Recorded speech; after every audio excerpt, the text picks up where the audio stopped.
ಧಾರವಾಡದಲ್ಲಿ BJP ಮಣಿಸಲು Congress master plan ಮಾಡಿದೆ. ಅಳೆದು ತೂಗಿ ಯುವಕನಿಗೆ ಟಿಕೆಟ್ ನೀಡಿದೆ ಕಾಂಗ್ರೆಸ್ ಹೈಕಮಾಂಡ್. ಜಾತಿ ಲೆಕ್ಕಾಚಾರ ಮತ್ತು ಯುವ ಸಮುದಾಯವನ್ನ ಸೆಳೆಯಲು ಕೈ ರಣತಂತ್ರವನ್ನ ಹೆಣೆದಿದೆ. ಅಲ್ಲಿ ಬಿಜೆಪಿಯಿಂದ 4 ಬಾರಿ ಗೆದ್ದಂತಹ ಕೇಂದ್ರ ಸಚಿವ ಪ್ರಹ್ಲಾದ್ ಜೋಶಿ ಕಣದಲ್ಲಿದ್ದಾರೆ. ಅವರಿಗೆ ಟಕ್ಕರ್ ಕೊಡಬೇಕು ಅಂತ ಹೇಳಿದ್ರೆ ಅಷ್ಟು ಸುಲಭ ಅಲ್ಲ. ಮೊದಲೇ ಅದು ಲಿಂಗಾಯತರ ಭದ್ರಕೋಟೆ, ಜಾತಿ ಲೆಕ್ಕಾಚಾರ ಹಾಕೊಂಡಿದೆ, ಯುವ ಸಮುದಾಯ ಅನ್ನುವಂಥ ನಿಟ್ಟಿನಲ್ಲಿ ಕೈ ಈ ತಂತ್ರಗಾರಿಕೆ ಹೆಣೆದಿದೆ. ಪ್ರಹ್ಲಾದ್ ಜೋಶಿ ವಿರುದ್ಧ ವಿನೋದ್ ಅಸೂಟಿಯನ್ನ ಕಣಕ್ಕಿಳಿಸಲಾಗಿದೆ. ಧಾರವಾಡ ಲೋಕಸಭಾ ಕ್ಷೇತ್ರದಲ್ಲಿವೆ 3 ಲಕ್ಷ ಕುರುಬ ಮತಗಳು. ನೋಡಿ, ಕುರುಬ ಸಮುದಾಯದ ವಿನೋದ್ ಅಸೂಟಿಗೆ ಟಿಕೆಟ್ ಕೊಡ್ಲಿಕ್ಕಿದೆ ಕಾರಣ ಜಾತಿ ಲೆಕ್ಕಾಚಾರ. ಅಲ್ಲಿ ಆಕಾಂಕ್ಷಿ ಇದ್ರು, ಪ್ರಬಲ ಆಕಾಂಕ್ಷಿ ಹೆಬ್ಬಾಳ್ಕರ್ ಅವರ ಅಳಿಯ ಇದ್ರು, ಉಳ್ಳಾಗಡ್ಡಿ ಮಠ ಅಂತ. ಅವ್ರಿಗೂ ಕೂಡ ಟಿಕೆಟ್ ಮಿಸ್ ಆಯಿತು.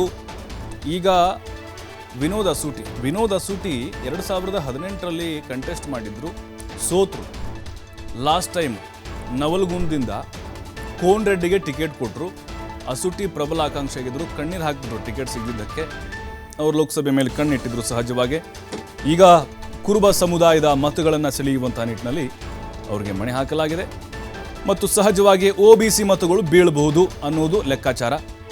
ಲಿಂಗಾಯತರು ಕೂಡ ಈ ಬಾರಿ ಕೈ ಹಿಡಿಬಹುದು. ಯಾಕಂದರೆ ಅಲ್ಲಿ ಬಿಜೆಪಿಯಲ್ಲಿ ಆಲ್ರೆಡಿ ಜೋಶಿ ವಿರುದ್ಧ ಲಿಂಗಾಯತರ ಮುನಿಸಿದೆ.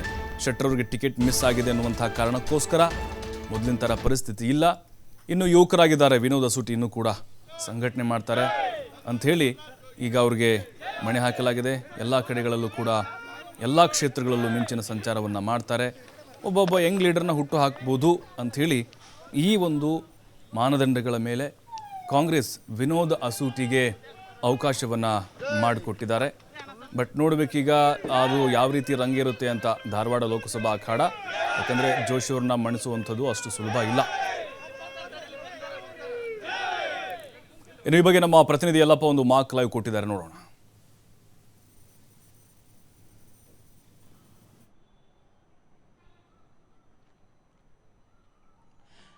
ಧಾರವಾಡ ಲೋಕಸಭಾ ಕ್ಷೇತ್ರ ಅಂದರೆ ಅದು ಬಿಜೆಪಿಯ ಭದ್ರಕೋಟೆ. ಅಷ್ಟೇ ಅಲ್ಲ ಸಹಿತ ಕೇಂದ್ರದ ಪ್ರಭಾವಿ ನಾಯಕ ಸ್ಪರ್ಧೆ ಮಾಡುವಂತಹ ಕ್ಷೇತ್ರ ಧಾರವಾಡ ಲೋಕಸಭಾ ಕ್ಷೇತ್ರ. ಅದರಲ್ಲಿ ಪ್ರಹ್ಲಾದ್ ಜೋಶಿ ಅಂದರೆ ಓಡುವ ಕುದುರೆ. 4 ಬಾರಿ ಗೆದ್ದು ಈಗಾಗಲೇ ಅಂದರೆ 5ನೇ ಬಾರಿಗೆ ಪ್ರಹ್ಲಾದ್ ಜೋಶಿ ಇಲ್ಲಿ ಮತ್ತೊಮ್ಮೆ ಅದೃಷ್ಟ ಪರೀಕ್ಷೆಗೆ ಮುಂದಿದ್ದಾರೆ. ಕಾಲಿಗೆ ಚಕ್ರ ಕಟ್ಟಿಕೊಂಡು ಪ್ರಹ್ಲಾದ್ ಜೋಶಿ ಈಗಾಗಲೇ ಕ್ಷೇತ್ರ ಸಂಚಾರ ಮಾಡ್ತಾರೆ.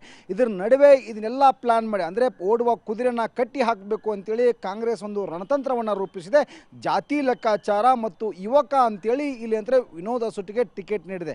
ಒಂದು ಕಡೆ ವಿನೋದ್ ಅಸೂಟಿ ಯಾರು ಅಂತ ನೋಡಿದಾಗ ಇಲ್ಲಿ ಅಂದರೆ ಕುರುಬ ಸಮಾಜ ಮತ್ತು ಕಳೆದ ವಿಧಾನಸಭಾ ಚುನಾವಣೆಯಲ್ಲಿ ನವಲಗುಂದ ವಿಧಾನಸಭಾ ಕ್ಷೇತ್ರದ ಟಿಕೆಟ್ ಆಕಾಂಕ್ಷಿ ಆಗಿದ್ರು. ಆದರೆ ಕೊನೆ ಗಳಿಗೆಯಲ್ಲಿ ಇಲ್ಲಿ ವಿನೋದ್ ಅಸೂಟಿಗೆ ಇಲ್ಲಿ ಟಿಕೆಟ್ ತಪ್ಪಿತು. ನಂತರ ಇಲ್ಲಿ ಅಂದರೆ NH ಕೋನ್ ರೆಡ್ಡಿಗೆ ಟಿಕೆಟ್ ಕೊಡ್ತು. ಕುರುಬ ಸಮಾಜದ ಮತಗಳೇ ಇಲ್ಲಿ ನಿರ್ಣಾಯಕ ಆಗ್ತವೆ. ಕೇವಲ ಜಾತಿ ಅಷ್ಟೇ ಅಲ್ಲ ಸಹಿತ ವಿನೋದ್ ಅಸೂಟಿ ಆತನಿಗೆ ಇಲ್ಲಿ ಅಂದರೆ ಟಿಕೆಟ್ ಕೊಟ್ಟರೆ ಇಲ್ಲಿ ಯೂತ್ ಮತಗಳಿದ್ದಾವೆ. ಯೂತ್ ಮತಗಳು ಕಾಂಗ್ರೆಸ್ ಪಕ್ಷದತ್ತ ವಾಲುತ್ತವೆ. ಹೀಗಾಗಿ ಈ ಒಂದು ಕ್ಷೇತ್ರವನ್ನು ಅದರಲ್ಲಿ ಕೇಂದ್ರದ ಪ್ರಭಾವಿ ನಾಯಕನನ್ನು ನಾವು ಇಲ್ಲಿ ಕಟ್ಟಿ ಹಾಕಬೇಕು ಅನ್ನೋದು ಒಂದು ಲೆಕ್ಕಾಚಾರ ಇಟ್ಟುಕೊಂಡು ಇವತ್ತು ಕಾಂಗ್ರೆಸ್ ಹೈಕಮಾಂಡ್ ವಿನೋದ್ ಅಸೂಟಿಗೆ ಟಿಕೆಟ್ ನೀಡಿದೆ. ಮತ್ತು ಕಾಂಗ್ರೆಸ್ ಏನು ಒಂದು ರಣತಂತ್ರವನ್ನು ರೂಪಿಸುವುದು. ಯಾಕೆಂದರೆ ಈ ಬಾರಿ ಅದರಲ್ಲಿ ಈ ಒಂದು ಅಂದರೆ ಕರ್ನಾಟಕದಲ್ಲಿ 28 ಕ್ಷೇತ್ರಗಳಿದ್ದಾವೆ. 28 ಕ್ಷೇತ್ರದಲ್ಲಿ ಹೈ ವೋಲ್ಟೇಜ್ ಕ್ಷೇತ್ರ ಮತ್ತು ಇಲ್ಲಿ ಅಂದರೆ ಪ್ರತಿಷ್ಠಿತ ಕ್ಷೇತ್ರ ಅಂದರೆ ಅದು ಧಾರವಾಡ ಲೋಕಸಭಾ ಕ್ಷೇತ್ರ.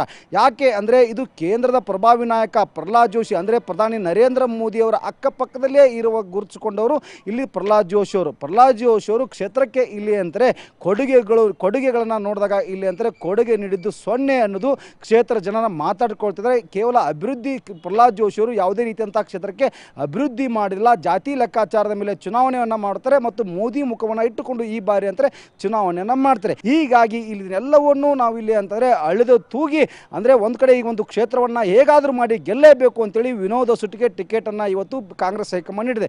ಜಾತಿ ಲೆಕ್ಕಾಚಾರ ಮತ್ತು ಯೂತ್ ಅಂತೇಳಿ ಇವೆರಡೂ ಏನಾದರೂ ವರ್ಕೌಟ್ ಆದರೆ ಇಲ್ಲಿ ಅಂತಂದರೆ ಏನು ಕೇಂದ್ರ ಸಚಿವ ಪ್ರಹ್ಲಾದ್ ಜೋಶಿ ಏನಿದ್ರೆ ಒಂದು ಓಡುವ ಕುದುರೆ ಏನಿದೆ, ಆ ಓಡುವ ಕುದುರೆನ ನಾವು ಇಲ್ಲಿ ಸರಳವಾಗಿ ಕಟ್ಟಿ ಹಾಕಬೇಕು ಅಂತೇಳಿ ಒಂದು ಕಾಂಗ್ರೆಸ್ ಏನು ಪ್ಲ್ಯಾನ್ ಮಾಡಿದೆ.